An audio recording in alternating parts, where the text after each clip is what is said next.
Williams. I was just wondering. So these payments are going to lapse in June. Currently, the payments are expected to lapse in June. So what happens after June? What are the consequences going to be, not just for workers, but for the state overall, when these additional federal payments lapse? Well, or we when understand, they end, sorry. and anybody can take this question, but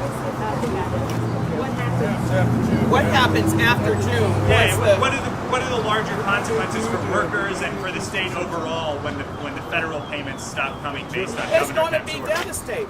yeah. Those payments were supposed to go until September.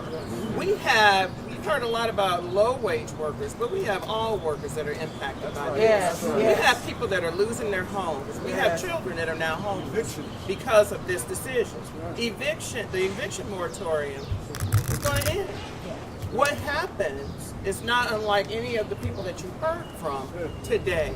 That's why we are here. You just heard Ms. Butler from the People's Agenda say, this is our tax dollars. That's right. And this money was appropriated through Congress as a mandate for citizens in our state. Yes. But as I spoke earlier, this is a pattern. Taking away the right to vote is only one part of that. Now taking away funds to keep people alive, it is a pattern. So I'm sorry, go one of the ahead, things, Nancy. I appreciate it. The $1,200 is what's at stake per month. When those funds go away, the only thing left is the state unemployment benefits. And one of our speakers said the maximum is $365 a week. Rents on average are at least $1,000. So what does that leave a family left for food, for utilities, to get transportation, the basics? So it's devastating. Think about it. Just do the math. It doesn't work. The extra 300 will hold families on. They're not living in luxury. They're barely making ends meet. And because the benefits have taken so long, so many are 3, 4, 5, 6 months behind that they'll never catch up. And so we've got a big problem looming. That's right. And this is to keep people in their homes. I do want to mention the Atlanta, I North Georgia. have one question. So what are you gonna do with the money? So where's the money going? I mean, so if we don't get the money. So if we don't get the money, where does the money go? Does it go to California? Does it go to Miami? Florida? Where does the money go? So what are we gonna do? So what is Governor Kemp and Commissioner Butler gonna do with the money? So the money that the federal funds does not come out to Georgia, and if it does not go to the workers and to the people of Georgia, where are the funds going? Do any of you all know in the media? You all get a chance to see Governor Kemp. You all get a chance to see Commissioner. So where is the funds going? Where are they going? Can anybody answer that question? Where are they going? Where's the money? Oh, I'm sorry. I do want Not getting the unemployment. to make one more comment. This again is not unfamiliar. The state of Georgia declined Medicaid expansion. Right? This is a pattern that is aimed at poor people. It is aimed at people of color. It is aimed at women. So we have to stop that. So I know there were other people that wanted to make a statement, but there are parallels here that we've seen over the course of Governor Kemp's leadership, or lack of leadership. All right. Look here. We are also offering the governor an opportunity to work with us to get these doors open and get this work done. Now, the labor commissioner had every opportunity to come to the Gold Dome and ask for funds to fund the unemployment. It was a pandemic. Everybody knew about it.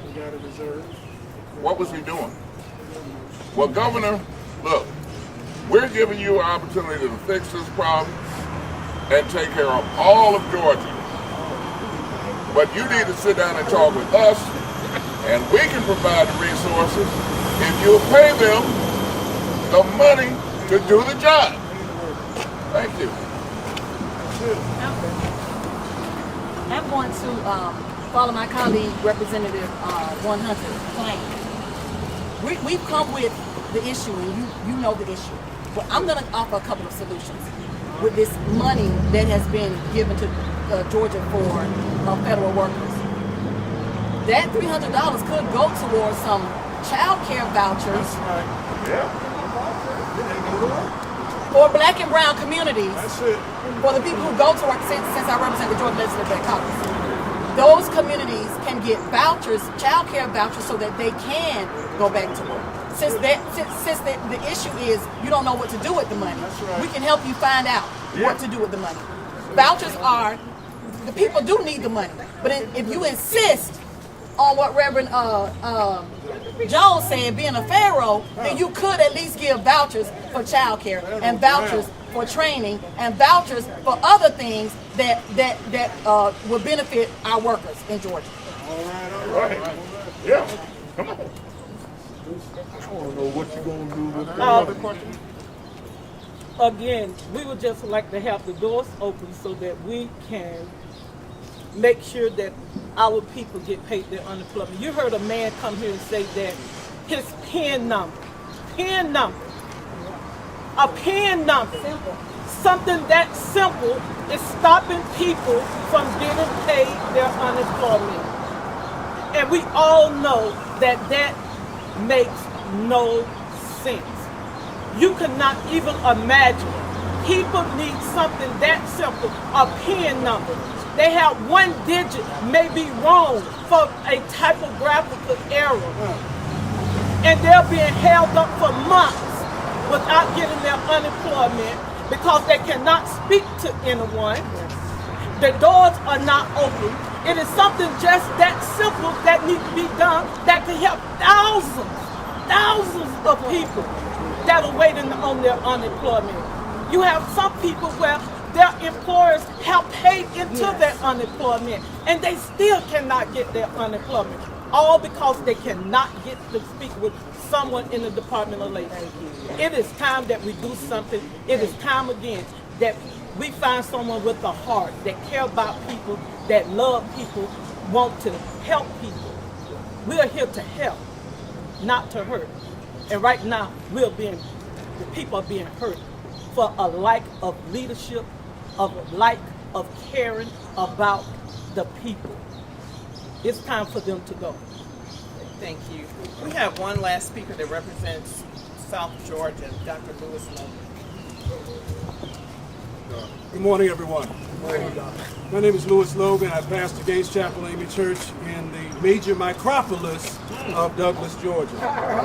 Yesterday, I was in attendance at an event to support Willie Spencer, we hope to be the next American Idol. I found it ironic that while the stadium was crowded of well-wishers for Willie Spencer, he sang wonderfully. But then the person who occupies the position of governor gave a specific statement saying that he signed an executive order designating this week as Willie Spencer Week.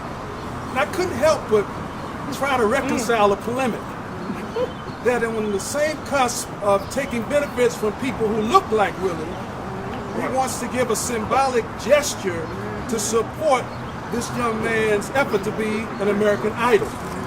I thought about the fact that what really seems to be an idol right here is the specter of power and the capacity to be indifferent to the suffering of South Georgia. Yes. Of people who work for $7.25 an hour, who work in the chicken factories, who work in low-wage, low-end,